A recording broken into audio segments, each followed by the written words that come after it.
नमस्कार मैत्रिणींनो, मी प्रतिभा आपले स्वागत करते माझ्या चॅनलमध्ये. नवीन असणार तर चॅनलला सबस्क्राईब करा. धन्यवाद.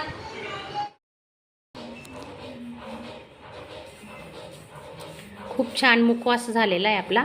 तुम्ही नक्की बनवा आणि मला कमेंटमध्ये सांगा तुमच्याकडे एवढं साहित्य वापरतात का, असंच बनवता का, आणि आवडला असेल तर एक लाईक नक्की करा. नमस्कार मैत्रिणींनो, आज आपण बाळंतिणीसाठी मुखवास कसा करायचा, डिलिव्हरीच्या बाईसाठी मुखवास कसा बनवायचा, तर त्यासाठी वे बघा साहित्य काय काय घेतले. अगदी योग्य प्रमाण घेतले, तुम्ही पाहू शकता. बघा त्यासाठी मी साहित्य काय काय घेतलेले तुम्ही पाहू शकता. 400 ग्रॅम ओवा घेतले आहे, अगदी स्वच्छ धुवून घेतलेले आहेत, त्या सुकून घेतले आहेत. आणि 200 ग्रॅम तीळ घेतली आहे, पांढरी तीळ 200 ग्रॅम.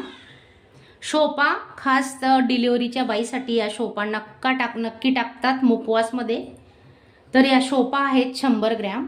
100 ग्रॅम बडीशेप आहे, जवस आहे 100 ग्रॅम, आणि 2 चमचे जिरे घेतले, आणि 50 ग्रॅम काळं मीठ आहे. आता हे काळं मीठ आपण याच्यात थोडं पाणी टाकून या सर्व साहित्याला लावणार आहेत. फक्त तीळ सोडून आपण हे सर्व साहित्य वापरणार आहेत, तर त्यासाठी व्हिडिओ पूर्ण बघा.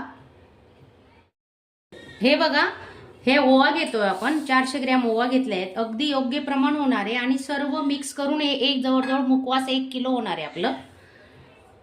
शोपा 100 ग्रॅम, 100 ग्रॅम बडीशेप, जवस 100 ग्रॅम, आणि जिरे घेतले जवळजवळ 2 चमचे जिरे. काळं मीठ आहे, सेंधा मीठ, त्याच्यात 2 चमचे पाण्याचा वापर केलेला आहे आपण, आणि ते आता मिक्स करून घेतोय. 2च चमचे पाणी वापरलेलं आहे, ते मिक्स करून घेऊ आपण आता.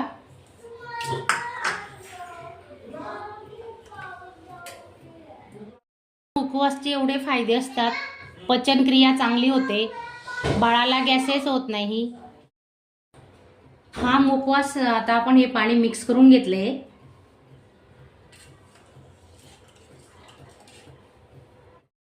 तर या मुखवासचे डिलिव्हरीच्या बाईला खूप फायदे होणार आहेत. तर दिवसातून नाश्त्यानंतर, चहानंतर, जेवणानंतर, रात्रीच्या जेवणानंतर, प्रत्येक वेळेस जेवणानंतर आपला पोह्याचा चमचा असतो ना, तेवढे भरून ते हा मुखवास खाल्ला ना तर त्याचा खूप फायदा आहे. तर तो पुढे आपण बघू कसा बनवायचा. आता काळं मीठ लावून घेतोय आपण, त्याला मिक्स करून घेतलंय पाण्यात.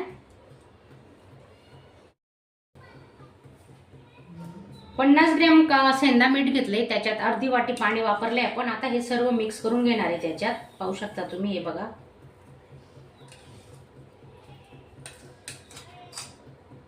अजून आपण थोडं पाणी घेतोय.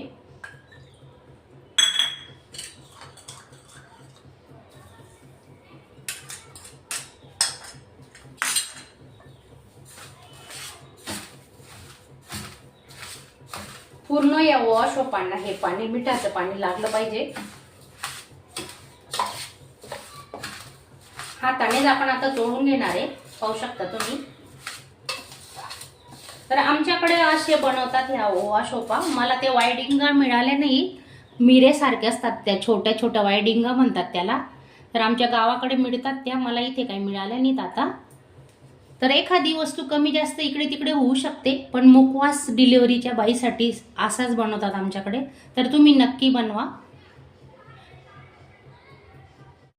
तर आपण याच्यात सर्व जिन्नस वापरलेले आहे, तीळ सोडून. तिळाची काही इथं टाकायची गरज नाही, तीळ आपण वेगळी भाजणार आहेत. तरी हे बघा, आपण हातानेच मिक्स करून घेतोय आता.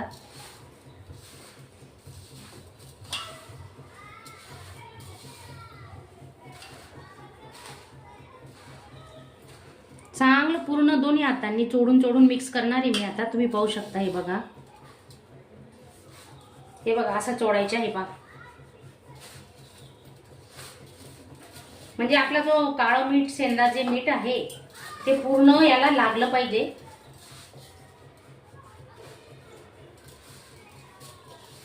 आमच्याकडे तर जवळजवळ बाळ 1 वर्षाचं होईपर्यंत आईला हा मुखवास आम्ही खायला देतो. हे बघा किती छान मिक्स होतोय, पाहू शकता तुम्ही. आता याला स्लो टू मीडियम गॅसवर आपण भाजून घेणार आहे. तुम्ही व्हिडिओ पूर्ण बघा.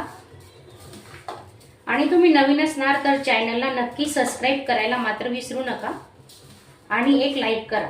हे बघा मिक्स झालेलं आहे ते आपलं आता.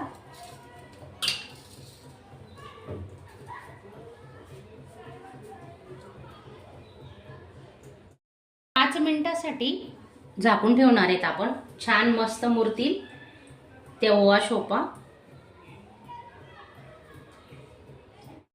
कढई गरम झालेली आहे. आता आपण एक एक डिश घेऊन बघू किती बसतात कढईमध्ये. स्लो तो मीडियम गॅसवर आपण भाजून घेणार आहेत.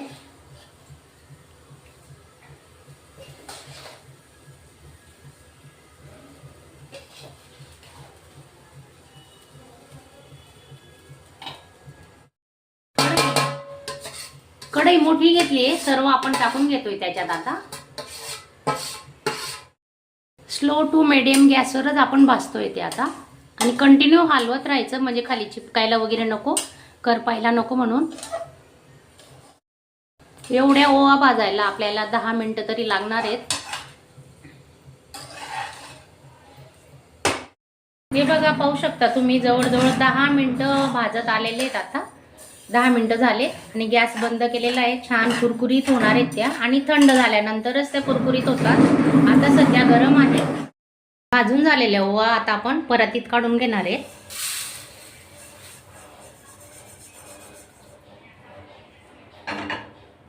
त्याच कढईमध्ये आपण आता तीळ भाजून घेऊ.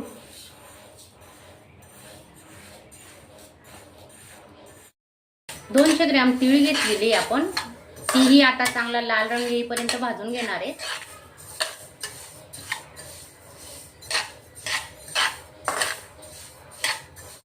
बघा तीळ अशी भाजायची, अशी तडतडली पाहिजे आणि आवाज येतो बघा तीळीचा, पाहू शकता तुम्ही. बघा तीळ भाजून झाली. आपण आता गॅस बंद करतोय.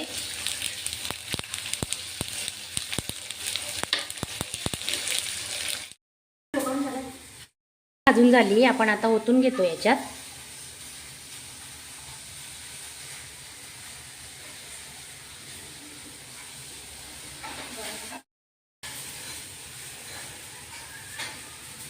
आपला मुखवास खूपच टेस्टी आणि छान होणार आहे, तर तुम्ही एकदा नक्की ट्राय करा. मिक्स करून घेतोय आपण आता. हे बघा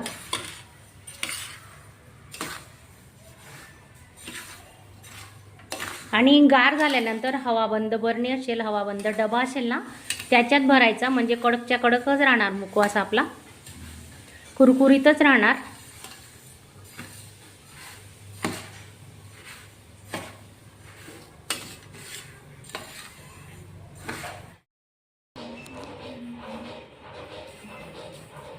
खूप छान मुखवास झालेला आहे आपला. तुम्ही नक्की बनवा आणि मला कमेंटमध्ये सांगा तुमच्याकडे एवढंच साहित्य वापरतात का, असंच बनवता का, आणि आवडला असेल तर एक लाईक नक्की करा. अशा चमचमीत झणझणीत रेसिपी पाहण्यासाठी स्वादिष्ट मेनू चॅनलला सबस्क्राईब करा आणि बेल आयकॉनवर क्लिक करा.